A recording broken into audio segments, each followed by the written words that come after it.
Story time audio ബുക്സിലേക്ക് എല്ലാവർക്കും സ്വാഗതം. മിഴിവേലി ബാബുജി എഴുതിയ നോവൽ വൈറ്റ് ഹിൽ, അധ്യായം 39. മാർക്കോസിൻ്റെ ഒപ്പം വന്ന തൊഴിലാളികൾ ഒരു നിമിഷം നടുങ്ങി നിന്നുപോയി. അവർ ഒരിക്കലും കരുതാത്ത ഒന്നായിരുന്നു അത്. ജല്ലിക്കെട്ടിൻ്റെ ദിവസം സിദ്ധാർത്ഥനെ നേരിൽ കാണുകയും അവൻ്റെ പരാക്രമം ദർശിക്കുകയും ചെയ്തതാണെങ്കിലും തങ്ങൾ ഇത്രയും തൊഴിലാളികൾ ഒന്നിച്ചു വന്നാൽ ഇങ്ങനെയൊരു പ്രതികരണം ഇവൻ്റെ ഭാഗത്തു നിന്നുണ്ടാകുമെന്ന് സ്വപ്നീബി വിചാരിച്ചിരുന്നതല്ല. സിദ്ധാർത്ഥൻ മാർക്കോസിൻ്റെ മുടിയിൽ കുത്തിപ്പിടിച്ചുയർത്തി. അയാളുടെ താടിയിലൂടെ ചോരയും തുപ്പലും കൂടിക്കലർന്ന് മേശപ്പുറത്തേക്ക് ഒഴുകി വീണു. നോക്ക്! സിദ്ധാർത്ഥൻ്റെ കനത്ത ശബ്ദം മുറിക്കുള്ളിൽ മുഴങ്ങി. ആരുടെ നിർദ്ദേശപ്രകാരമാണ് നിങ്ങൾ ഇങ്ങനെയൊരു നീക്കത്തിന് മുതിർന്നതെന്ന് എനിക്ക് വ്യക്തമായി അറിയാം. ചെന്നവരോട് പറഞ്ഞേര്, ഞാൻ നിങ്ങളെ പറഞ്ഞു വിട്ടെന്ന്. അവർ എന്ത് ചെയ്യുമെന്ന് കാണട്ടേടാ. രോഷം കാരണം വിറയ്ക്കുന്നുണ്ടായിരുന്നു സിദ്ധാർത്ഥൻ. അവൻ മാർക്കോസിനെ പിന്നോട്ട് തള്ളി. തൻ്റെ ഒപ്പം വന്ന തൊഴിലാളികൾക്കിടയിലേക്ക് അയാൾ മറിഞ്ഞു. സിധു! അവരിൽ ഒരാൾ കൈ ചൂണ്ടി. ആ ക്ഷണം രഘുറാം അയാൾക്ക് നേരെ നീങ്ങി. എന്നും നിങ്ങളുടെ ഈ സംഘം പെരിയോർക്കും മറ്റു തൊഴിലാളികൾക്കും ഒരു തലവേദനയായിരുന്നു. അറിയാമല്ലോ. ഇപ്പോൾ സിധു ഒന്ന് വിരൽ ഞൊടിച്ചാൽ ഞങ്ങൾ നിങ്ങളെ നടന്നു പോകാൻ പോലും സമ്മതിക്കില്ല. മാർക്കോസ് പുറം കൈകൊണ്ട് ചോരയൊപ്പി. തൻ്റെ പല്ലുകൾ അയാൾക്ക് സഹിക്കാൻ കഴിയുന്നില്ല. ഇനിയും നിന്ന് ബാക്കി കൂടി മേടിക്കാതെ പോകാൻ നോക്കടാ. ഇത് കേരളത്തിൽ നിന്ന് പുതുതായി ഇറക്കുമതി ചെയ്ത സ്റ്റൈലാ. നീയൊന്നും താങ്ങത്തില്ല. ബിജു ആംഗ്യം കാണിച്ചു. അപ്പോഴേക്കും വാർത്ത എങ്ങനെയോ ലീക്ക് ചെയ്തു. മറ്റു തൊഴിലാളികൾ കുതിച്ചെത്തി. അതോടെ മാർക്കോസും സംഘവും പിൻവലിഞ്ഞു. ആ നേരത്ത് മാർബിൾ ബംഗ്ലാവിൽ അസ്വസ്ഥരായി ഉണ്ടായിരുന്നു വീരലക്ഷ്മിയും ഭൂപതി പാണ്ഡ്യനും. വെളുപ്പിനോടുകൂടിയാണ് അവർ മടങ്ങിയെത്തിയത്. രക്ഷപ്പെട്ടോടിയ ഗുണ്ടകൾ പിന്നീട് മാന്തോപ്പിലേക്ക് തിരിച്ചെത്തിയില്ല. പുറത്തുനിന്ന് ആരെയെങ്കിലും വിളിച്ച് ഒരു വണ്ടി വരുത്തിയാൽ തങ്ങൾ തോറ്റു തുന്നം പാടിയത് അവർ അറിയുമെന്നും അമ്മയും മകനും ഭയപ്പെട്ടു. അതിനാൽ മുൾക്കാടുകൾക്ക് നടുവിലൂടെ ഹൈവേ വരെ നടക്കുകയും മാർഗമുണ്ടായിരുന്നുള്ളൂ. പിന്നെ അവിടെ നിന്നൊരു ബസ്സിൽ കയറി വരികയായിരുന്നു.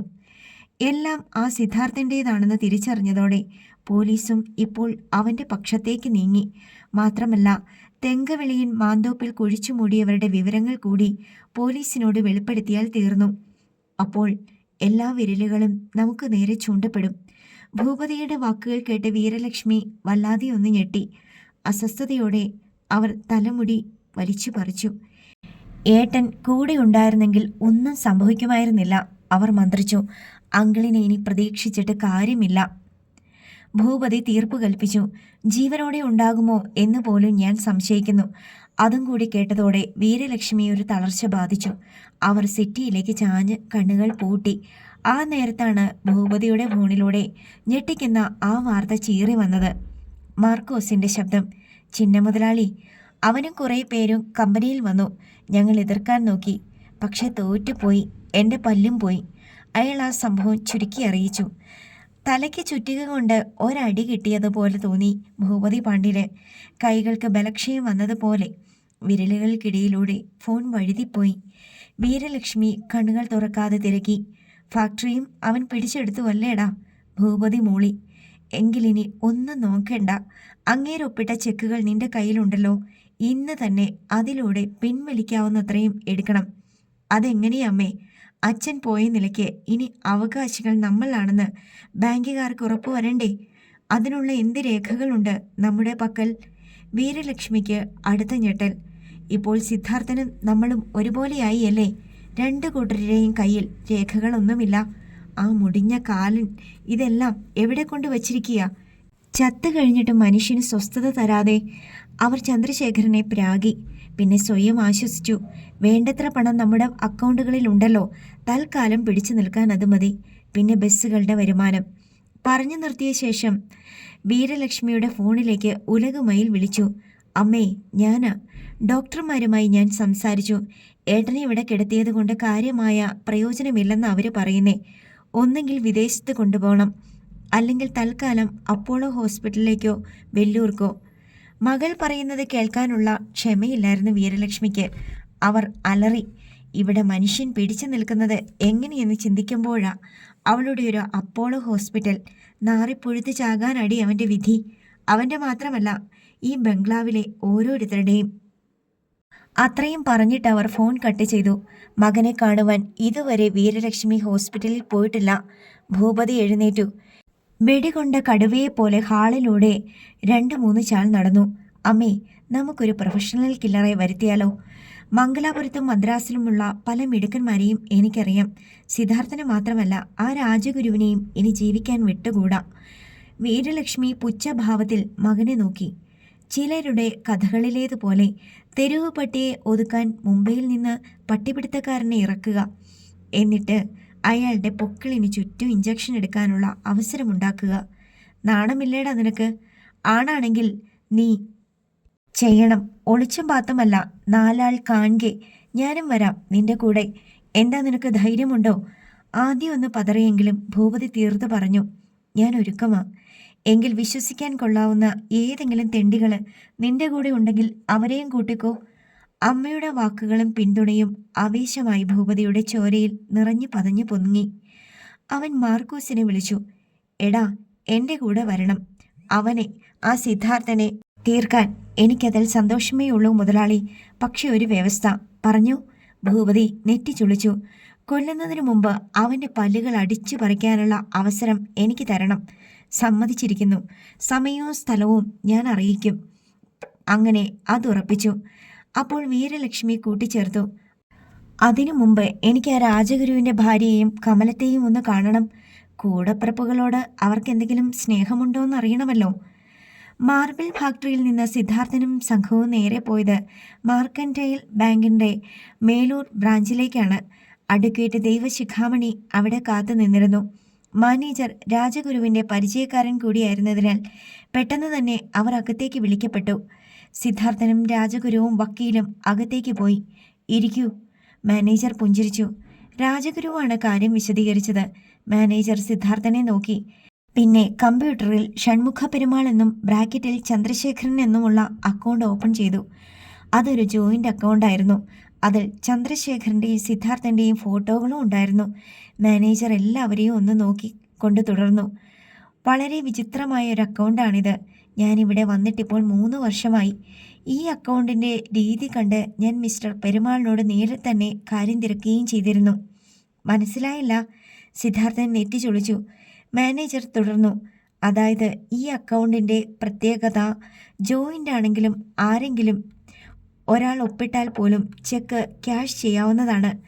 അങ്ങനെ വേണമെന്ന് അക്കൗണ്ട് ഓപ്പൺ ചെയ്യുന്ന സമയത്ത് തന്നെ പെരുമാൾ രേഖാമൂലം ആവശ്യപ്പെട്ടിട്ടുമുണ്ട്.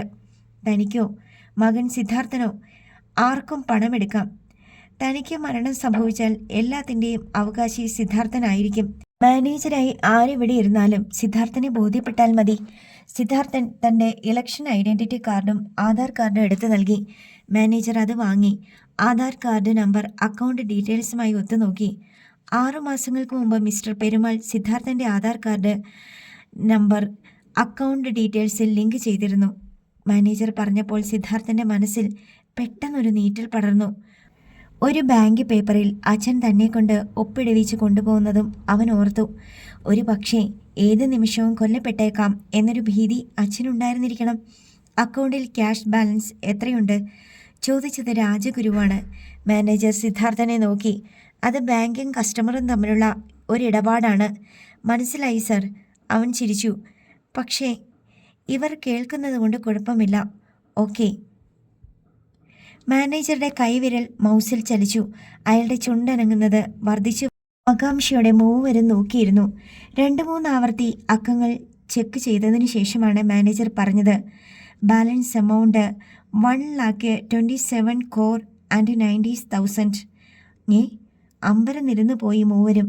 1,27,000 കോടി 90,000 രൂപ. തങ്ങൾ ഏതോ സ്വപ്നം കാണുന്നത് പോലെയാണ് അവർക്ക് തോന്നിയത്. അപ്പോൾ അങ്ങ് വിദൂരതയിൽ എവിടെ നിന്നോ എന്ന വണ്ണം മാനേജറുടെ ശബ്ദം വീണ്ടും എത്തി. 1 വർഷം 10,000 കോടിയോളം രൂപയാണ് പെരുമാൾ നികുതി അടയ്ക്കുന്നത്. തൻ്റെ നെഞ്ചിനുള്ളിൽ ബലൂണിൽ വായു നിറയുന്നത് പോലെ ഒരു തള്ളിക്കയറ്റം ഉണ്ടാകുന്നത് സിദ്ധാർത്ഥൻ അറിഞ്ഞു. മാനേജർ പറഞ്ഞ തുകയുടെ കണക്ക് അവൻ്റെ സങ്കല്പ പരിധിക്കും അപ്പുറമായിരുന്നു. 1000-ൻ്റെ നോട്ടുകളാണെങ്കിൽ പോലും അതൊരു ഫുട്ബോൾ ഗ്രൗണ്ടിൽ കൂട്ടിയിടാൻ കാണുമെന്നവൻ ഊഹിച്ചു.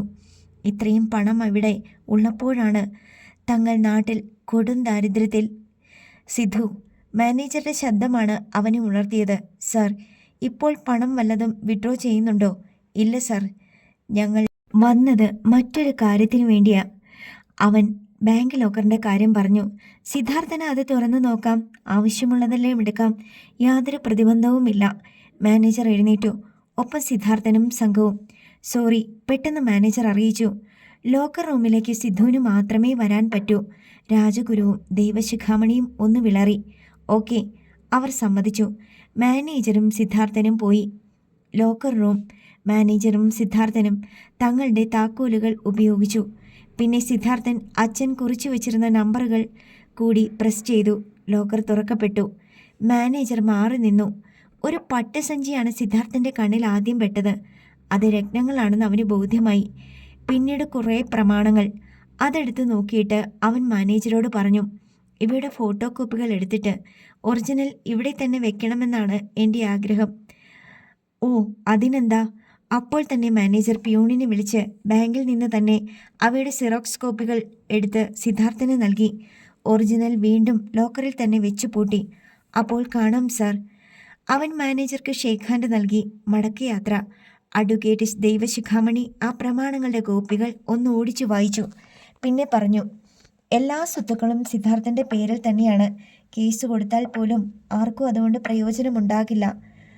അത് കേട്ട് രാജഗുരുവിൻ്റെ മുഖവും തെളിഞ്ഞു. സിദ്ധു, ഇനി നിനക്ക് ധൈര്യമായിട്ട് മുന്നോട്ട് പോകാം. പക്ഷേ എപ്പോഴും ഒരു ശ്രദ്ധ വേണം. ഞാൻ വീണ്ടും പറയുകയാണ്, വീരലക്ഷ്മി അടങ്ങിയിരിക്കില്ല. അടി കിട്ടുന്തോറും കൂടുതൽ വീര്യമേറുന്ന ജനസിൽപ്പെട്ടതാണവർ. എനിക്കറിയാം സർ. സിദ്ധാർത്ഥൻ ചിരിച്ചു. പിന്നെ അഡ്വക്കേറ്റിന് നേരെ തിരിഞ്ഞു. ഇന്ന് തന്നെ അത്യാവശ്യമായി ചെയ്യേണ്ട ഒരു ജോലിയുണ്ട് സാറിന്. വലിയ പ്രയോജനമൊന്നും ഉണ്ടായില്ലെങ്കിലും അത്യാവശ്യമാണ്. അവൻ കാര്യം വിശദീകരിച്ചു. വക്കീൽ ശ്രദ്ധയോടെ കേട്ടിരുന്നു. ടെസ്കോ സിറ്റി അപ്പാർട്ട്മെൻറ്റിലേക്ക് തിരിഞ്ഞിരുന്ന ഭാഗത്തെത്തിയപ്പോൾ സിദ്ധാർത്ഥൻ രാജഗുരുവിനോട് പറഞ്ഞു, ഞാനിവിടെ ഇറങ്ങുമോ സർ? രാജഗുരു കാർ നിർത്തി. ഭക്ഷണം കഴിക്കണ്ടേ? കഴിച്ചോളാം. അവൻ ഇറങ്ങി. രഘുറാമും മറ്റു പിന്നാലെ മൂടിയില്ലാത്ത ജീപ്പിലുണ്ടായിരുന്നു. അതിൽ കയറുന്നതിനിടയിൽ അവൻ ആർക്കോ ഫോൺ ചെയ്തു. പിന്നെ ജീപ്പ് മധുര ഭാഗത്തേക്ക് വിട്ടു. 5 മിനിറ്റ് കഴിഞ്ഞപ്പോൾ 3 ലോറികളിൽ നിറയെ തൊഴിലാളികൾ പിന്നാലെ എത്തി. കടന്നുപോയിക്കൊള്ളാൻ സിദ്ധാർത്ഥൻ ആംഗ്യം കാട്ടി. ലോറികൾ ജീപ്പിനെ ഓവർടേക്ക് ചെയ്തു പോയി. ഒരു ലോറി തൊഴിലാളികൾ തിരുപ്പത്തൂർ ബസ് സ്റ്റാൻഡിലേക്ക് പോയിട്ടുണ്ട് സിദ്ധു, രഘുറാം അറിയിച്ചു. ഇപ്പോൾ പോയവയിൽ ഒരെണ്ണം തേനിക്കും, മറ്റു 2 മധുരയിലെ ആരപ്പാളയം പെരിയാർ സ്റ്റാൻഡുകളിലേക്കും പോകും. മാട്ടത്താവണിയിൽ നമ്മൾ മാത്രം പോരെ? മതി. സിദ്ധാർത്ഥൻ തലയാട്ടി. കടന്നുപോയ ലോറികൾ കണ്ണിൽ നിന്നും മറഞ്ഞു കഴിഞ്ഞിരുന്നു. മാട്ടത്താവണി സ്റ്റാൻഡിന് പുറത്ത് ജീപ്പ് നിന്നു. ഫോണിലൂടെ വിവരമറിഞ്ഞ ഭൂപതി പാണ്ഡ്യൻ അലറി വിളിച്ചു, അമ്മേ! ആ വിളിയിൽ നിന്ന് തന്നെ അപകടം മണത്ത വീരലക്ഷ്മി മകന്റെ മുന്നിൽ പാഞ്ഞെത്തി. എന്താടാ അമ്മേ? അവൻ ബസ്സുകൾ പിടിച്ചെടുക്കുന്നു. വീരലക്ഷ്മിയുടെ നെഞ്ചിൽ ഒരു മിന്നൽ പൊളഞ്ഞു. സ്റ്റീഫനോട് പറയടാ വിട്ടുകൊടുക്കരുതെന്ന്. ചിലരൊക്കെ അതിന് ശ്രമിച്ചതാ അമ്മേ, കഴിയുന്നില്ല. ബലമായി സിദ്ധാർത്ഥൻ്റെ ആളുകൾ പിടിച്ചെടുത്ത് മാറ്റുകയാ. എതിർക്കുന്നവരെ മർദ്ദിക്കുന്നുമുണ്ട്. വീരലക്ഷ്മി തളർച്ചയോടെ സെറ്റിയിലേക്ക് ചാഞ്ഞു. കാൽ കീഴിലെ മണ്ണ് ശരിക്കും ഇളകി തുടങ്ങിയിരിക്കുന്നു. അവർ സമയം നോക്കി. ബാങ്കിൻ്റെ പ്രവർത്തന സമയവും കഴിഞ്ഞിരിക്കുന്നു. ഇന്നിനി ഒന്നും ചെയ്യാനില്ല. അപ്പോൾ പുറത്തൊരു വാഹനം വന്നു നിന്നു. പ്രധാന വാതിൽ തുറന്നു കിടക്കുകയാണ്. ഉലകുമയിൽ അകത്തെത്തി. ഏട്ടൻ്റെ അരികിൽ നമ്മുടെ ആളുകളെ നിർത്തിയിട്ട് ഞാൻ ഇങ്ങോട്ട് പോന്നു, അവൾ പറഞ്ഞു. വീരലക്ഷ്മിയോ ഭൂപതിയോ ഒന്നും പറഞ്ഞില്ല. സന്ധ്യയായപ്പോഴേക്കും 80ഓളം ബസ്സുകൾ ക്വാറിയിൽ എത്തിയിരുന്നു. മുഴുവൻ ബസ്സുകളും എത്തിക്കണമെങ്കിൽ നാളെ ഉച്ചവരെയെങ്കിലും ആകുമെന്ന് രാജഗുരുവിനും സിദ്ധാർത്ഥനും അറിയാമായിരുന്നു. കോയമ്പത്തൂർക്കും മദ്രാസിനും ബാംഗ്ലൂരിനുമൊക്കെ പോയിരിക്കുന്ന ബസ്സുകളുണ്ട്. മധുരയിൽ നിന്നും തിരുപ്പത്തൂരിൽ നിന്നും വരുന്ന ബസ്സുകളാണ് മാട്ടത്താവണിയിലെത്തുന്നത്. അതിനാൽ രഘുറാമും സത്യദാസും മറ്റും മടങ്ങിയെത്തി. രാത്രി കേരള പോലീസിന്റെ ബൊലീറോ ക്വാറിക്ക് അല്പം തെക്കുമാറി അമ്മൻ കോവിലിന് മുന്നിലെ ഒരു വേപ്പുമര ചുവട്ടിൽ പാർക്ക് ചെയ്തിരിക്കുകയാണ്. ഡിവൈഎസ്പി ആസിർ അഹമ്മദും സംഘവും അതിനുള്ളിൽ തന്നെയിരുന്നു. ഇത്രയും ബസ്സുകൾ ഇവിടെ പിടിച്ചിട്ടിരിക്കുന്ന സ്ഥിതിക്ക് തീർച്ചയായും സിദ്ധാർത്ഥൻ ഇവിടെ വരും. ഇനി മുതൽ നമ്മുടെ കണ്ണിൽ നിന്ന് വഴുതി പോകാത്ത വിധം അവൻ്റെ പിന്നിൽ ഉണ്ടായിരിക്കും നമ്മൾ. അവനിലൂടെ നമ്മൾ ശുക്രൻ്റെ അരികിലെത്തും. യാസിർ അഹമ്മദ് ഒരു സിഗരറ്റിന് തീ കൊളുത്തി. സമയം കടന്നുപോയി. റോഡ് വിജനമായി തുടങ്ങി. വല്ലപ്പോഴും പോകുന്ന വാഹനങ്ങൾ മാത്രം. പെട്ടെന്ന് 2 വണ്ടികൾ ക്വാറിയിലേക്ക് തിരിയുന്നത് കണ്ടു. കമിൻ, അത് അവൻ തന്നെയാകും. യാസിർ പുറത്തേക്ക് കുതിച്ചു. പിന്നാലെ നിക്സൺ പോളും കുമാരനും. ഗേറ്റിലേക്ക് പോകാതെ മുൾക്കാടുകൾക്കിടയിലൂടെ അവരും ക്വാറിയിലെത്തി. ബസ്സിലെ സ്റ്റാഫുകൾ ആരും അവിടെയില്ലെന്ന് അവർ പ്രത്യേകം ശ്രദ്ധിച്ചു. ബസ്സുകളുടെ മറപറ്റി യാസിറും കൂട്ടരും മുന്നോട്ട് നീങ്ങി. സിദ്ധാർത്ഥനെയും കൂട്ടരെയും അവർ മുന്നിൽ കണ്ടു. ഒപ്പം രാജഗുരുവുമുണ്ട്. ആ നാടാരുടെ മുഖത്ത് എനിക്ക് 2 എണ്ണം പൊട്ടിക്കണം എന്ന് പറഞ്ഞായിരുന്നു രാജഗുരുവിൻ്റെ വരവ്. വരൂ. സിദ്ധാർത്ഥൻ മുന്നിൽ നടന്നു. ആ സംഘം ശുക്രനെ തടവിലിട്ടിരുന്ന ഭാഗത്തെത്തി. ക്രെയിനിൻ്റെ സഹായത്തോടെ തടവറയ്ക്ക് മുകളിലെ മാർബിൾ പാളി നീക്കി. സിദ്ധാർത്ഥനും തങ്കച്ചനും ബിജുവും മുകളിലേക്ക് കയറി. എടാ കള്ള സന്യാസി, ഞങ്ങൾ വന്നടാ, അകത്തേക്ക് നോക്കി ബിജു പറഞ്ഞു. എന്നാൽ അകത്തെ ഇരുളിൽ നിന്ന് പ്രതികരണം ഉണ്ടായില്ല. കഴിവേറി ചത്തോ? തങ്കച്ചൻ പല്ലിറമി. സിദ്ധാർത്ഥൻ ഒരു പെൻടോർച്ച് എടുത്ത് അകത്തേക്ക് തെളിച്ചു. ഒരു ഞെട്ടൽ എല്ലാവരിലും ഉണ്ടായി. കല്ലറ ശൂന്യം. സിദ്ധാർത്ഥനും ബിജുവിനും തങ്കച്ചനും വിശ്വസിക്കാനായില്ല. അവർ നാട്ടുവെളിച്ചത്തിൽ പരസ്പരം നോക്കി. പിന്നെ അവിടെ നിന്ന് പകപ്പോടെ ചുറ്റുപാടും. ഒരു ഭാഗത്ത് വണ്ടികൾ കിടക്കുകയാണ്. ബാക്കി നോക്കത്തെത്താ ഭാഗത്തെല്ലാം മാർബിൾ അട്ടികൾ മാത്രം. അസാധ്യം. സിദ്ധാർത്ഥൻ പിറുപിറുത്തു. എന്താ സിദ്ധു? താഴെ നിന്ന് രാജഗുരു തിരക്കി. ശുക്രൻ, അയാൾ ഇവിടെ ഇല്ല സർ. അവൻ്റെ ശബ്ദത്തിൽ പരിഭ്രമം തിങ്ങി. അയാൾ ചെന്ന് പോലീസിൽ വിവരമറിയിച്ചാൽ താൻ അകത്താകുമെന്ന് അവന് തോന്നി. ഈ കല്ലുകൾ മാറ്റാതെ അയാൾക്ക് രക്ഷപ്പെടാൻ കഴിയില്ലല്ലോ. സംശയം തീർക്കാനായി രഘുറാമും സത്യദാസും കൂടി മുകളിലേക്ക് അള്ളിപ്പിടിച്ചു കയറി. കല്ല് മാറ്റണമെങ്കിൽ തന്നെ ക്രെയിനിൻ്റെ സഹായമില്ലാതെ പറ്റില്ല താനും. രഘുറാം സിദ്ധാർത്ഥൻ്റെ കയ്യിൽ നിന്ന് ടോർച്ച് വാങ്ങി കല്ലറയ്ക്കുള്ളിലേക്കടിച്ചു. പൊടുന്നനെ അവൻ്റെ കണ്ണുകൾ അതിൽ കിടന്നിരുന്ന മടക്കിയ ഒരു പേപ്പറിൽ പതിഞ്ഞു. രഘുറാം അകത്തേക്ക് ചാടിയ പേപ്പർ എടുത്തു. അതിലെന്തോ എഴുതിയിരിക്കുന്നത് കണ്ട് ടോർച്ച് തെളിച്ച് വായിച്ചു നോക്കി. സിദ്ധു, പെട്ടെന്നവൻ മുകളിൽ കയറി. ഇത് വായിച്ചു നോക്കിയേ. പേപ്പർ നൽകിയിട്ടവൻ ടോർച്ച് അടിച്ചു കൊടുത്തു. സിദ്ധാർത്ഥൻ്റെ കണ്ണുകൾ അക്ഷരങ്ങളിലൂടെ മിന്നൽ വേഗത്തിൽ പാഞ്ഞു. അവൻ്റെ ഹൃദയതാളം മുറുകി. എടാ സിദ്ധു, എന്നെ തളച്ചിടാൻ മാത്രം ഉറപ്പുള്ള മാർബിൾ കല്ലുകളൊന്നും ഈ ക്വാറിയിലില്ലടാ. നീ കാതിൽ നുളുക മാത്രമല്ല, ഉറക്കത്തിൽ പോലും എന്നെ ഓർക്കണം. എന്നെ കൊല്ലാക്കൊല ചെയ്തതിന് ഞാൻ തിരിച്ചടിക്കും. ഇരട്ടിയോ 3 ഇരട്ടിയോ ആയിട്ട്. പിന്നെ നീ ഭേദ്യം ചെയ്തപ്പോൾ ഞാൻ പറഞ്ഞത് പച്ച കള്ളമായിരുന്നടാ. കല്ലിൽ വച്ചരച്ചാലും തീരുമാനിച്ചതേ ഞാൻ പറയൂ. നിന്റെ തന്തയുണ്ടല്ലോ ആ ചന്ദ്രശേഖരൻ, അവനെ കൊന്നത് എൻ്റെ അനന്തരവര് തന്നെയാ. ഞാൻ പറഞ്ഞിട്ട് ഇനി നിനക്കെന്നെ കണ്ടുപിടിക്കാമെങ്കിൽ ആയിക്കോടാ. അത്രയുമാണതിൽ എഴുതിയിരുന്നത്. സിദ്ധാർത്ഥൻ്റെ ഞരമ്പുകൾ വലിഞ്ഞു മുറുകി. പല്ലുകൾ അമർന്നു ഞെരിഞ്ഞു. അവൻ വേഗം താഴെ ഇറങ്ങി. മറ്റുള്ളവരും. രാജഗുരുവും ആ കത്ത് വായിച്ചു. സിദ്ധു, പുറത്തു നിന്നാരോ അയാളെ സഹായിച്ചിട്ടുണ്ട്. ക്രെയിൻ ഓപ്പറേറ്റ് ചെയ്യാൻ അറിയാവുന്ന നമ്മുടെ തൊഴിലാളികളെ എല്ലാം ഉടൻ കാണണം. അയാൾ തിടുക്കപ്പെട്ടു. അപ്പോൾ അവിടെ ഉണ്ടായിരുന്ന ക്രെയിൻ ഓപ്പറേറ്റർ പെട്ടെന്ന് പറഞ്ഞു. സിദ്ധു സാർ, എനിക്കിതിൽ പങ്കില്ല കേട്ടോ. അത് ശ്രദ്ധിക്കാതെ അവൻ എല്ലാവരോടുമായി പറഞ്ഞു. ക്രെയിൻ സ്റ്റാർട്ട് ചെയ്താൽ അത് പുറത്ത് കാവലുള്ള നമ്മുടെ ആളുകൾ കേൾക്കേണ്ടതാണല്ലോ. ഒരു പക്ഷേ ബസ്സുകൾ ഇവിടെ കൊണ്ടിട്ടിരുന്ന നേരത്താണെങ്കിലോ? ബിജു സംശയം പ്രകടിപ്പിച്ചു. പക്ഷേ ശബ്ദങ്ങൾ രണ്ടും തിരിച്ചറിയാം. പിന്നെ ഒരു സാധ്യതയുള്ളത്. രഘുറാം തൻ്റെ കാതിൽ പിടിച്ചൊന്ന് വലിച്ചു. ബസ് എഞ്ചിൻ ഓഫ് ചെയ്യും മുമ്പ് ഡ്രൈവർ ഒന്ന് റേസ് ചെയ്യാറുള്ളതാ. ആ നേരത്ത് അവൻ പൂർത്തിയാക്കും മുമ്പ് സിദ്ധാർത്ഥൻ കൽപ്പിച്ചു. ഉടൻ തന്നെ നമ്മുടെ ക്രെയിൻ ഓപ്പറേറ്റർമാരെ കാണണം സത്യ. കൂട്ടത്തിൽ ആരെങ്കിലും വീട്ടിലില്ലെങ്കിൽ അതും എന്നെ അറിയിക്കണം. സത്യദാസും രഘുറാമും അടങ്ങുന്ന സംഘം അപ്പോൾ തന്നെ പോയി. അപ്പോൾ തങ്കച്ചൻ തിരക്കി. സിദ്ധു, ഇന്ന് തന്നെ ആകണമെന്നില്ലല്ലോ അയാളെ കടത്തിയത്. ഇന്നലെ നമ്മൾ ഇവിടെ നിന്ന് പോയതിനു ശേഷവും ആയിക്കൂടെ? ആ സാധ്യതയ്ക്കും സാഹചര്യമുണ്ടെന്ന് മറ്റുള്ളവർക്ക് തോന്നി. തൊട്ടപ്പുറത്തെ മാർബിൾ അട്ടികൾക്ക് പിന്നിൽ എല്ലാം കണ്ടും കേട്ടും യാസർ അഹമ്മദും സംഘവും ഉണ്ടായിരുന്നു. അവർ മെല്ലെ അവിടെ നിന്ന് മാറി. സിദ്ധാർത്ഥനും രാജഗുരുവും മറ്റും ഓഫീസ് റൂം തുറന്ന് അവിടെ കയറി കാത്തിരുന്നു. അപ്പോൾ പിടിച്ചെടുക്കപ്പെട്ട ഒരു ബസ് കൂടി ക്വാറിയിലെത്തി. അത് ഇത്തിരി നേരം ഇരപ്പിച്ചതിന് ശേഷം ഡ്രൈവർ എഞ്ചിൻ ഓഫാക്കി. 1 മണിക്കൂർ കഴിഞ്ഞപ്പോൾ രഘുറാമും മറ്റും എത്തി. എന്തായി? രാജഗുരുവാണ് ആദ്യം തിരക്കിയത്. നമ്മുടെ ആളുകളൊക്കെ വീട്ടിൽ തന്നെയുണ്ട്. അവരാരും ഇത് ചെയ്തിട്ടില്ല. പിന്നെ? സത്യദാസ് പകുതിക്ക് നിർത്തി. പറയൂ. സിദ്ധാർത്ഥന് ഉദ്യോഗമായി. നേരത്തെ പെരിയോരുടെ കാലത്ത് ഇവിടെ നിന്ന് പിരിച്ചുവിടപ്പെട്ട ഒരു ക്രെയിൻ ഓപ്പറേറ്ററുണ്ട്, മണിവർണ്ണൻ.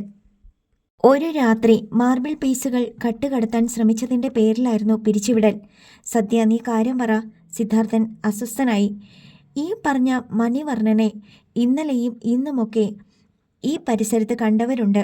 ഒരുപക്ഷെ അവനെ കണ്ടില്ലേ? സിദ്ധാർത്ഥൻ ചാടി എഴുന്നേറ്റു.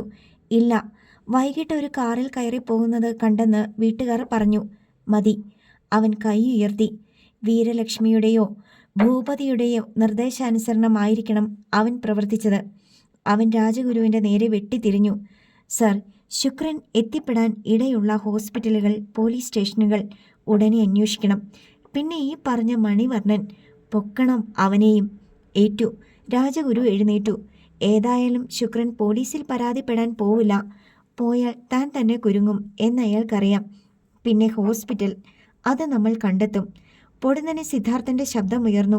രഘു, സത്യ, ഇപ്പോൾ തന്നെ കട തുറപ്പിച്ചിട്ടായാലും നമ്മൾ പറഞ്ഞു വെച്ചിരുന്ന ആ ബോർഡുകൾ എടുപ്പിക്കണം. ഇനി ഒട്ടും സമയം കളയാനില്ലാത്ത കളികൾ തുടങ്ങുക. അപ്പോൾ തന്നെ ഒരു സംഘം വിവിധ വാഹനങ്ങളിൽ കയറി. അരമണിക്കൂറിന് ശേഷം സെൽഫോൺ നിർത്താതെ ശബ്ദിക്കുന്നത് കേട്ടാണ് വീരലക്ഷ്മി ഉണർന്നത്. അസ്വസ്ഥതയോടെ അവർ അറ്റൻഡ് ചെയ്തു. മാഡം. അപ്പുറത്ത് നിന്ന് മാർബിൾ ബംഗ്ലാവിൻ്റെ വാച്ചർമാരിൽ ഒരാളുടെ പരിഭ്രമം നിറഞ്ഞ ശബ്ദം. വീരലക്ഷ്മിയുടെ കയ്യിൽ നിന്ന് ഫോൺ വഴുതി വീണു. കൊടുങ്കാറ്റ് പോലെ ചാടിയേർന്ന അവർ റിമോട്ട് എടുത്ത് കിടപ്പറയുടെ വാതിൽ തുറന്ന് പുറത്തേക്ക് പാഞ്ഞു. ഭൂപതി. ആ അലർച്ചയിൽ മാർബിൾ ബംഗ്ലാവ് വിറച്ചു. ഭൂപതി പാണ്ഡ്യൻ ഉറക്കത്തിൽ നിന്ന് പിടഞ്ഞുണർന്ന് പാഞ്ഞെത്തി. എന്താ അമ്മേ? ചോദ്യത്തിനുള്ള ഉത്തരം നൽകാതെ വീരലക്ഷ്മി പുറത്തേക്കുള്ള വാതിലും തുറന്നു കഴിഞ്ഞിരുന്നു. വാതിൽക്കലെത്തിയ ഭൂപതി കണ്ടു. മതിലിന് പുറത്തു നിന്നും ബംഗ്ലാവിലേക്ക് അനേകം പ്രകാശഗോളങ്ങൾ. വാടാ. വീരലക്ഷ്മി സിറ്റൗട്ട് കടന്ന് പുറത്തേക്ക് ചാടി. വാച്ചർമാർ രണ്ടുപേരും അവിടേക്ക് ഓടി വരുന്നുണ്ടായിരുന്നു. മാഡം, ഞങ്ങൾക്ക് അവരെ തടയാൻ കഴിയില്ല. അവർ മതിലിന് നേർക്ക് കൈ ചൂണ്ടി. വീരലക്ഷ്മിയും ഭൂപതിയും മതിലിന് നേർക്ക് നോക്കി. കുറച്ചുപേർ അവിടെ കുഴിയെടുക്കുന്നു. ഒരു കൂറ്റൻ ബോർഡ് അവിടെ ചാരി വച്ചിരിക്കുന്നു. മതിലിലെ ലൈറ്റുകളുടെ വെളിച്ചത്തിൽ അവർക്കത് വായിക്കാൻ കഴിഞ്ഞു. പെരിയോർ സ്മാരക വൃദ്ധസദനം. തമിഴിലും എഴുതിയിട്ടുണ്ട്. വീരലക്ഷ്മിയുടെ തലയ്ക്കുള്ളിൽ ഒരു പൊട്ടിത്തെറി നടന്നു. അപ്പോൾ കുഴിയെടുക്കുന്നവരുടെ അടുത്തേക്ക് സിദ്ധാർത്ഥൻ ചെന്നു. എല്ലാവരും കേൾക്കെ വിളിച്ചു പറഞ്ഞു, നാളെ ഒറ്റ ദിവസം കൂടി കഴിഞ്ഞാൽ ഈ മാർബിൾ ബംഗ്ലാവ് വൃദ്ധസദനമായി മാറും. ഒപ്പമുണ്ടായിരുന്നവരിൽ നിന്ന് ഒരാരവം ഉയർന്നു. വീരലക്ഷ്മിക്കും ഭൂപതി പാണ്ഡ്യനും പെരുത്തു കയറി. അവർ അവിടേക്ക് നീങ്ങി. ഇതൊക്കെ നീ അങ്ങ് തീരുമാനിച്ചാൽ മതിയോടാ. വീരലക്ഷ്മി ചീറി. കനത്ത ചൂടുകളോടെ സിദ്ധാർത്ഥൻ തിരിഞ്ഞു. പിന്നെ ആര് തീരുമാനിക്കണം? താഴ്ത്തങ്ങാടി രാജമ്മേ, ആരെന്ന് പോലും അറിയാത്ത നിന്റെ തന്തയോ? ഇത് എൻ്റെ അച്ഛൻ പണി തീർത്ത ബംഗ്ലാവ്, എൻ്റെ പേരിലുള്ളത്. ഇവിടുത്തെ കാര്യം ഞാനല്ലാതെ പിന്നെ ആരാണ് നടത്തേണ്ടത്? എവിടെ നിന്നോ വലിഞ്ഞു കയറി വന്നവരും കുളയട്ടെ പോലെ അച്ഛൻ്റെ ചോര കുടിച്ച് വീർത്തവർക്കുമല്ല. വീരലക്ഷ്മിയുടെയും ഭൂപതിയുടെയും തൊട്ടു മുന്നിൽ അവൻ നിന്നു. നിങ്ങൾക്ക് ഞാൻ 24 മണിക്കൂർ സമയം തരുന്നു. അതായത് നാളെ രാത്രി വരെ. മറ്റന്നാൾ രാവിലെ നിങ്ങളോ ഈ നിൽക്കുന്ന വിഴുപ്പോ ഇവിടെ ഉണ്ടെന്ന് കണ്ടാൽ, പൊന്നു രാജമ്മേ, വാക്കുകൾ കൊണ്ടായിരിക്കില്ല എൻ്റെ പ്രതികരണം. രഘുറാമും സത്യദാസും ബിജുവും തങ്കച്ചനും അടങ്ങുന്ന ഒരു സംഘം എന്തിനും തയ്യാറായി സിദ്ധാർത്ഥൻ്റെ പിന്നിൽ നിലയുറപ്പിച്ചു. ഇവിടെ വീര്യം കാണിച്ചാൽ താൻ തോറ്റുപോകുമെന്ന് ഭൂപതി മനസ്സിലാക്കി. തൻ്റെ ഒപ്പം നിൽക്കാൻ അമ്മ മാത്രമേയുള്ളൂ. നീ നോക്കിക്കോടാ. വീരലക്ഷ്മി കടപ്പല്ല് ഞെരിച്ചു. 24 മണിക്കൂർ നീ ഞങ്ങൾക്ക് തന്നു. പക്ഷേ അതിൻ്റെ പകുതി സമയം കൊണ്ട് ഞാൻ ആരാണെന്ന് നിനക്ക് ബോധ്യപ്പെടുത്തി തരാം. രാജമ്മോ, ബിജു പരിഹാസ രൂപത്തിൽ നീട്ടി വിളിച്ചു. ഇനിയും ബോധ്യപ്പെടുത്താനുള്ള യൗവനം നിങ്ങൾക്കുണ്ടോ? ആ ക്ഷണം വീരലക്ഷ്മി പഴയ താഴെത്തങ്ങാടി രാജമ്മയായി. കാതുപൊട്ടുന്ന തെറി അവർ വിളിച്ചു. ബിജു മറുപടി പറയാൻ ഭാവിച്ചപ്പോൾ സിദ്ധാർത്ഥൻ വിലക്കി. വേണ്ടടാ, നമ്മൾ ഇവരെ പോലെ തരം താഴാൻ പാടില്ല. കുഴികളെടുത്തിട്ട തൊഴിലാളികൾ അവിടെ കനത്ത പുളിമരക്കമ്പുകൾ നാട്ടി. അവയിൽ ബോർഡ് ഉറപ്പിച്ചു. വെളിച്ചത്തിൽ ബോർഡിലെ അക്ഷരങ്ങൾ വെട്ടിത്തിളങ്ങി. പോകാം. സിദ്ധാർത്ഥൻ തിരിഞ്ഞു. പെട്ടെന്നാണവൻ വീരലക്ഷ്മിക്ക് പിന്നിലായി ഉലകുമയിലിനെ കണ്ടത്. അവൻ അവളുടെ അടുത്തേക്ക് ചെന്നു. മയിലേ, നിനക്ക് ജന്മം തന്ന ഗർഭപാത്രം എത്ര പുഴുത്തളിഞ്ഞതാണെങ്കിലും നീ അച്ഛൻ്റെ ചോര തന്നെയാണ്. എൻ്റെ അമ്മയിൽ ഉണ്ടായ എൻ്റെ പെങ്ങന്മാരെക്കാളും സ്നേഹത്തോടും കരുതലോടും കൂടെ നിന്നെ ഞാൻ സംരക്ഷിക്കും. പക്ഷേ ഇവരുണ്ടല്ലോ, വീരലക്ഷ്മി എന്ന പൂതനയും ഭൂപതി എന്ന മരിയൊന്തും, ഇവർക്ക് ഞാൻ ഒരിക്കലും മാപ്പ് കൊടുക്കില്ല. അവർക്കായി നീ എന്നോട് ഒരക്ഷരവും പറയരുത്. രഘുമയിൽ ഒന്ന് തേങ്ങിയതല്ലാതെ ഒന്നും പറഞ്ഞില്ല. സിദ്ധാർത്ഥനും സംഘവും ഗേറ്റ് കടന്നു. പിന്നെ വലിയൊരു ചങ്ങലയെടുത്ത് അതിൽ ചുറ്റിക്കെട്ടി പൂട്ടി. നാളെ പുറത്തേക്ക് പോകുന്നവർ വിക്കറ്റ് ഗേറ്റ് വഴി പോയാൽ മതി. അത് കയ്യിലെടുക്കാവുന്നത് എന്താന്ന് വെച്ചാൽ അതുമായി മാത്രം, അവൻ വിളിച്ചു പറഞ്ഞു. ശിലകൾ പോലെ നിൽക്കുകയാണ് വീരലക്ഷ്മിയും ഭൂപതി പാണ്ഡ്യനും. സിദ്ധാർത്ഥനും സംഘവും കയറിയ വാഹനങ്ങൾ അകന്നുപോയി. മാഡം, വാച്ചർമാരിൽ ഒരാൾ എന്തോ പറയാനാഞ്ഞു. മിണ്ടരുത്. വീരലക്ഷ്മി പൊട്ടിത്തെറിച്ചു. എന്തോന്ന് കാണാനാടാ നീയൊക്കെ നിൽക്കുന്നത്? പൊയ്ക്കോണ ഈ നിമിഷം. ഇനി ഒരുത്തൻ്റെയും കാവല് ഞങ്ങൾക്ക് വേണ്ട. വീരലക്ഷ്മിയും ഭൂപതിയും തിരിഞ്ഞു. അരിശം അടക്കാനാവാതെ വീരലക്ഷ്മി പകച്ചു നിന്നിരുന്ന ഉലകുമയിലിൻ്റെ കരണത്തൊന്ന് പൊട്ടിച്ചു. ഇനി നിനക്കും ഞാനെന്ന ഒരമ്മയില്ല. ആ രാത്രി പിന്നീട് വീരലക്ഷ്മിക്കും ഭൂപതിക്കും ഉറങ്ങാനായില്ല. പിറ്റേന്ന് രാവിലെ 9:30 മണിക്ക് ഭൂപതി പാണ്ഡ്യൻ പുറത്തേക്ക് പോയി. ഗേറ്റ് പൂട്ടിയിരുന്നതിനാൽ ഒരു ടാക്സി വിളിച്ചായിരുന്നു അവൻ്റെ യാത്ര. വീരലക്ഷ്മി അസ്വസ്ഥയായി മുറിയിലൂടെ നടന്നു. വാതിൽക്കൽ നിന്ന് ഉലകുമയിൽ അവരെ നോക്കി. പക്ഷേ താഴേക്കിറങ്ങി ചെല്ലാനോ എന്തെങ്കിലും ചോദിക്കാനോ അവൾ ഭയന്നു. 3/4 മണിക്കൂർ കഴിഞ്ഞപ്പോൾ അമർഷത്തോടെയും പരിഭ്രമത്തോടെയും ഭൂപതി പാണ്ഡ്യൻ പാഞ്ഞെത്തി. അമ്മേ! വാതിൽക്കൽ എത്തിയതേ അവൻ വിളിച്ചു. ചുളിഞ്ഞ നെറ്റിയോടെ വീരലക്ഷ്മി വെട്ടിത്തിരിഞ്ഞു. എന്താടാ? അവൻ്റെ ഭാവത്തിൽ നിന്ന് തന്നെ അവർക്ക് അപകടം മണത്തു. കിട്ടിയില്ല. ഭൂപതിയുടെ ശബ്ദം പതറി. അതെന്താ? അവൻ്റെ ശബ്ദത്തിൽ ആദ്യമായി തോൽവിയുടെ ഭീതി വീരലക്ഷ്മി കേട്ടു. നമ്മുടെ ബാങ്ക് അക്കൗണ്ടുകൾ ഫ്രീസ് ചെയ്യപ്പെട്ടിരിക്കുകയാണ്. സിദ്ധാർത്ഥൻ്റെ പരാതി പുറത്ത്. ഇങ്ങനെയൊരു അപകടം പ്രതീക്ഷിച്ചതുകൊണ്ട് തന്നെയാണ് ഭൂപതിയെ രാവിലെ തന്നെ ബാങ്കിലേക്ക് വിട്ടത്. വീരലക്ഷ്മി കൈകൾ ചുരുട്ടി ഹാളിലൂടെ 2-3 വട്ടം കൂടി നടന്നു. പിന്നെ നിന്നു. ഭൂപതി! ഇതുവരെ കേട്ടിട്ടില്ലാത്ത ഒരു സ്വരമായിരുന്നു അത്. അമ്മേ! മുക്കോളം മുങ്ങിയാൽ പിന്നെ വെള്ളത്തിൻ്റെ ആഴം നോക്കേണ്ട കാര്യമില്ലടാ. അന്ത്യയുദ്ധം അതാണിനി. ഇത്രയും കാലം നമ്മൾ രാജകീയമായി ജീവിച്ചു. ഇനി തെരുവ് നായ്ക്കളെപ്പോലെ അലയുന്നതിനേക്കാൾ നല്ലത് ഇരുമ്പഴിയെങ്കിൽ അത്. പക്ഷെ അത് അവനെ അവസാനിപ്പിച്ചതിൻ്റെ പേരിലാവണം. വികാരക്ഷോഭത്താൽ അവർ ശ്വാസം വലിച്ചു വിട്ടു. ഭൂപതി പാണ്ഡ്യൻ പിടഞ്ഞുണർന്നു. വീരലക്ഷ്മിയുടെ കൽപ്പന വന്നു. നീ ഒരുക്കി നിർത്തിയിരിക്കുന്ന സൈന്യത്തെ വിളിക്ക്. എന്നിട്ട് സിദ്ധാർത്ഥൻ എവിടെയുണ്ടെന്നറിയേ. എല്ലാം കേട്ട് ബാൽക്കണിയിൽ നിന്നിരുന്ന ഉലകുമയിലിന് അപകടത്തിൻ്റെ ആഴം ബോധ്യമായി. മാർബിൾ ക്വാറി പിടിച്ചെടുത്ത ബസ്സുകൾ മുഴുവൻ ഒരു ഭാഗത്ത് മാറ്റിയിട്ടിരിക്കുകയാണ്. രാജഗുരുവിൻ്റെ ബെൻസും സിദ്ധാർത്ഥൻ ഉപയോഗിക്കുന്ന ജീപ്പും അവിടേക്ക് വന്നു. ശുക്രനെക്കുറിച്ചുള്ള യാതൊരു വിവരവും ഇതുവരെ കിട്ടിയിട്ടില്ല. കാറിൽ രാജഗുരുവിൻ്റെ ഒപ്പം കമലവും വസുമതിയും പെൺമക്കളും ഉണ്ടായിരുന്നു. സിദ്ധാർത്ഥൻ്റെ കൂടെ ബിജുവും തങ്കച്ചനും. എല്ലാവരും ഇറങ്ങി. കമലൻ ചുറ്റും നോക്കി. അവർ ആദ്യം കാണുകയാണ് മാർബിൾ ക്വാറി. തൻ്റെ ഭർത്താവ് ചോര വിയർപ്പാക്കിയ സ്ഥലം. ആരെയും ഒന്നും അറിയിക്കാതെ ഇക്കാലം അത്രയും അദ്ദേഹം ഇവിടെയായിരുന്നു. കമലത്തിന് സങ്കടം വന്നു.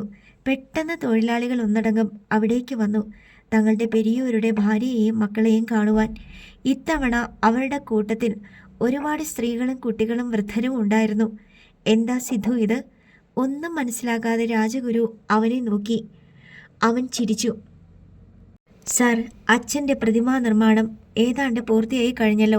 നമ്മുടെ തൊഴിലാളി കുടുംബങ്ങൾക്ക് അനാച്ഛാദനത്തിന് മുമ്പ് അത് കാണുവാൻ ഒരവസരം. രാജഗുരു എന്തോ ചിന്തിച്ച് തലയാട്ടി. സാധാരണ അനാച്ഛാദനത്തിന് ശേഷമേ പ്രതിമകൾ എല്ലാവരെയും കാണിക്കൂ. സിദ്ധാർത്ഥൻ മുന്നിൽ നടന്നു, പിന്നാലെ മറ്റുള്ളവരും. ടാർപോളിൻ വലിച്ചു കെട്ടിയ മേൽക്കൂരയ്ക്ക് ചുറ്റും തകരഷീറ്റുകൾ പാകി ഭിത്തി നിർമ്മിച്ചിരുന്നു. ചാരിയിട്ടിരുന്ന വാതിൽപ്പാളി അല്പം തുറന്ന് അമരൻ പുറത്തെത്തി. അകത്ത് നിന്നപ്പോഴും മാർബിളിൽ ഉളി പതിയുന്ന ശബ്ദം കേട്ടു. സിദ്ധു മുതലാളി, അമരൻ വിളിച്ചു. അവൻ തൻ്റെ വീട്ടുകാരെ ഒന്ന് പരിചയപ്പെടുത്തി. തുടർന്നറിയിച്ചു, എല്ലാവർക്കും അച്ഛൻ്റെ പ്രതിമയൊന്ന് കാണണം. അമരൻ ഒന്ന് മടിച്ചു. പിന്നെ ഷെഡിൻ്റെ വാതിൽ ഇരുവശത്തേക്കും തുറന്നു. ജനങ്ങൾ മുന്നോട്ടാഞ്ഞു. രഘുറാവും സത്യദാസും അവരെ നിയന്ത്രിച്ചു നിർത്തി. എല്ലാവർക്കും കാണാം, ആരും ധൃതി വെക്കരുത്.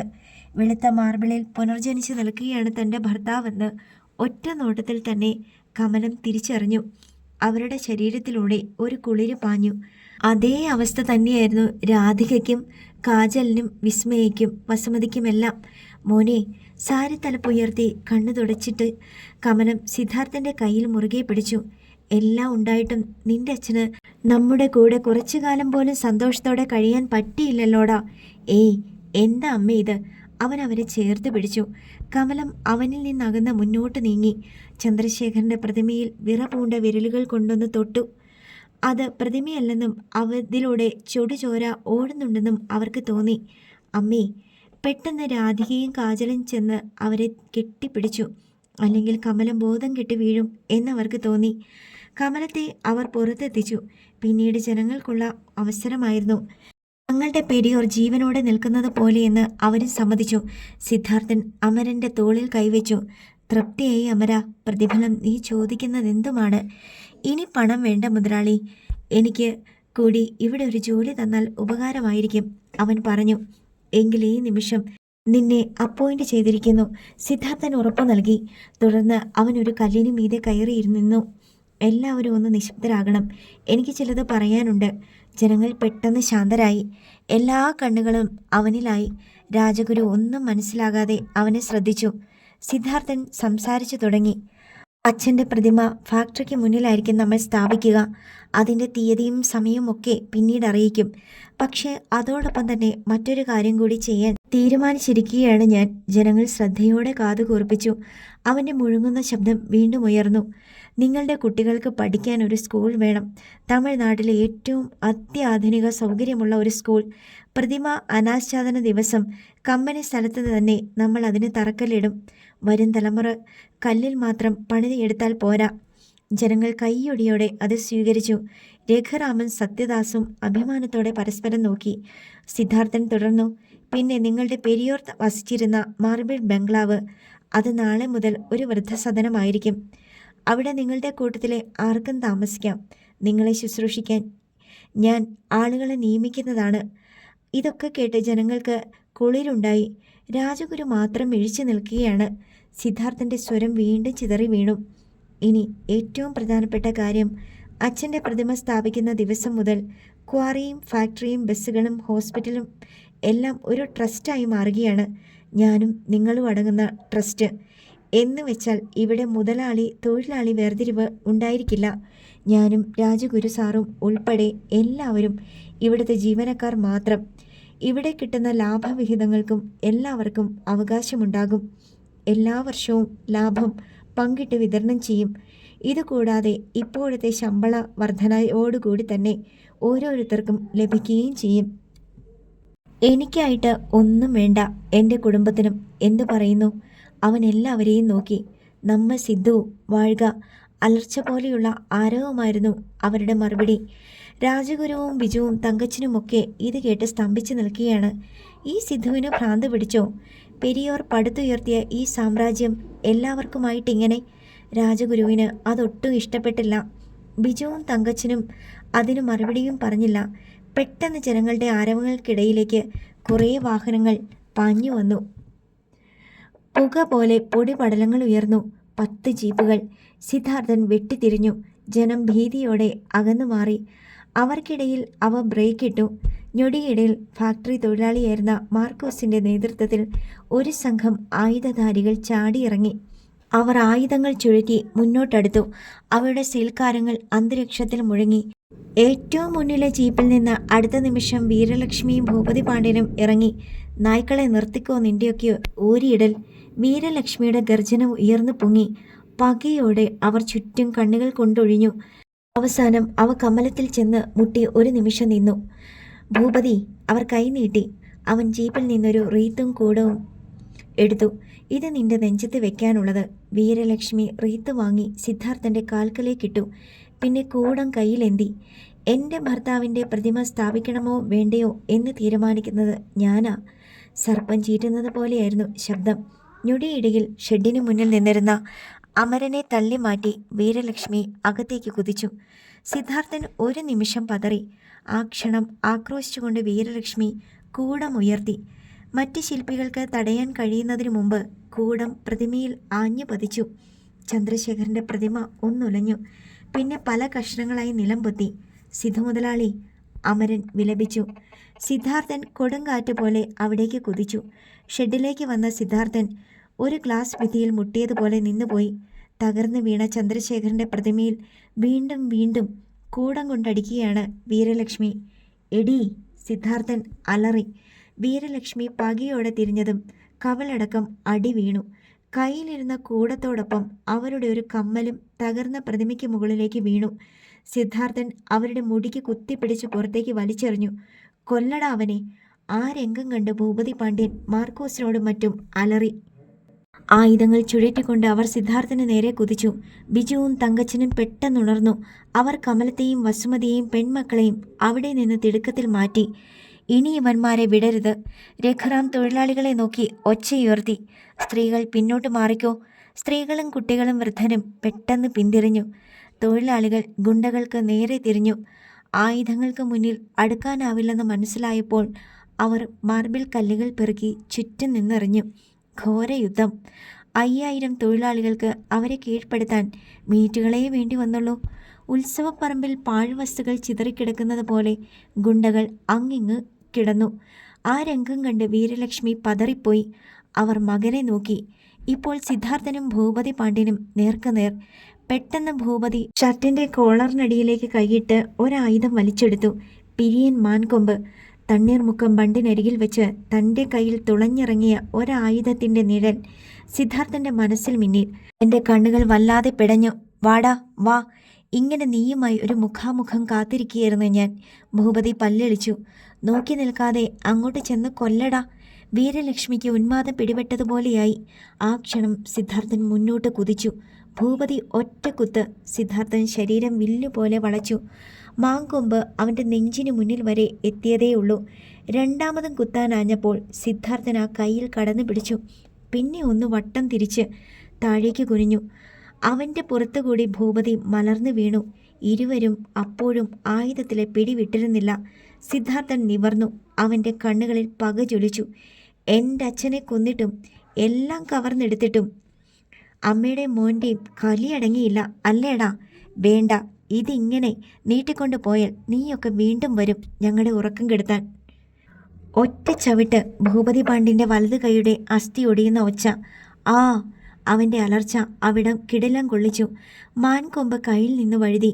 സിദ്ധാർത്ഥൻ അതെടുത്തു. ഭൂപതിയുടെ 2 കൈപ്പത്തികളും അതുകൊണ്ട് കുത്തി കിഴിച്ചു. ചോര തറയിൽ പരന്നു. എടുത്തോണ്ട് വാടാ, ഇവൻ്റെ അമ്മ തല്ലി തകർത്ത എൻ്റെ അച്ഛൻ്റെ പ്രതിമ.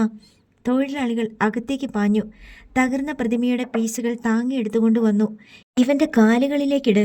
കല്ലുകൾ അവൻ്റെ കാലുകളിൽ വീണു. അലർച്ചയ്ക്കൊപ്പം അവൻ്റെ കാൽപാദങ്ങൾ വിറച്ചുകൊണ്ടിരുന്നു. കപ്പക്കമ്പുകൾ പോലെ അസ്ഥികൾ പൊട്ടി. 2 കാലിൽ നീങ്ങി വരാതിരിക്കാനായത്. എൻ്റെ മോനെ തൊടരുത്. ആളുകളെ തള്ളിമാറ്റി വീരലക്ഷ്മി ചീറി വന്നു. അഴിഞ്ഞു വീണ അവരുടെ മുടിയിഴകൾ കാറ്റിലിളകി.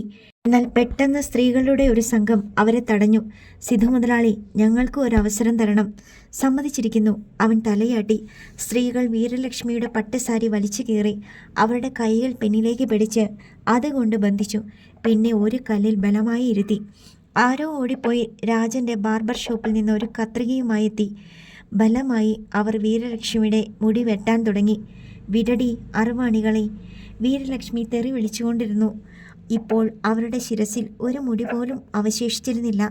ഇവരെ എന്ത് ചെയ്യണം സിദ്ധു? ബിജു അടുത്തെത്തി. വന്നതുപോലെ ആഘോഷമായി തിരിച്ചയച്ചേര്. കാര്യം മനസ്സിലായതുപോലെ അവർ ഗുണ്ടകൾ വന്ന ജീപ്പുകളിൽ ഒന്നിൻ്റെ ബോണറ്റിൽ അമ്മയെയും മകനെയും ചാരിയിരുത്തി. പിന്നെ കയർ കൊണ്ട് കെട്ടിമുറുക്കി.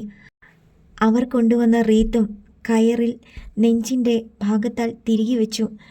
സ്ത്രീകളിൽ ആരോ റോഡിൽ മേഞ്ഞു നടന്നിരുന്ന ഒരു കഴുതയുടെ ചാണകം കൊണ്ടുവന്നു. രഘുറാമിൻ്റെ അമ്മ സീമന്തിരി അത് വാങ്ങി വീരലക്ഷ്മിയുടെ മൊട്ടത്തലയിൽ തേച്ച് പിടിപ്പിച്ചു. ഞങ്ങളുടെ പെരിയോരെ കൊന്ന നിനക്കൊക്കെ ഇത്രയെങ്കിലും തന്നില്ലെങ്കിൽ ഞങ്ങൾക്ക് മനസ്സമാധാനം ഉണ്ടാകത്തില്ലടി. അവർ ശക്തിയിൽ കിതച്ചു. നടക്കാനാവുന്ന കുറേ ഗുണ്ടകളെ രഘുറാമൻ സത്യദാസും ആ ജീപ്പിൽ കയറ്റി. കൊണ്ടുപോ ശവങ്ങളെ. ജീപ്പ് സ്റ്റാർട്ടായി. വീരലക്ഷ്മി ഗ്ലാസിൽ തലയിട്ടടിച്ചു. പിന്നെ ചിരിക്കാൻ തുടങ്ങി. വീരലക്ഷ്മി അല്ലടി, ഞാൻ രാജമ്മയ, താഴത്തങ്ങാടി രാജമ്മ. ആ ചിരി ക്വാറിയിൽ പ്രതിധ്വനിച്ചു. നിസ്സഹായതയുടെ കൈത്തിൽ വീണുപോയതുപോലെ ഭൂപതി പാണ്ഡ്യൻ അനങ്ങിയില്ല. കണ്ണടച്ച് പല്ല് കടിച്ച് കിടന്നു. ജനങ്ങളുടെ കൂക്കി വിളികൾക്കിടയിൽ ജീപ്പ് പുറത്തേക്ക് പോയി. കുട്ടികൾ അതിന് പിന്നാലെ ഓടി. രാജഗുരു മാത്രം ഇനി എന്തെന്ന ഭാവത്തിൽ നിശ്ചലം നിന്നു. അടുത്ത ഭാഗം നാളെ.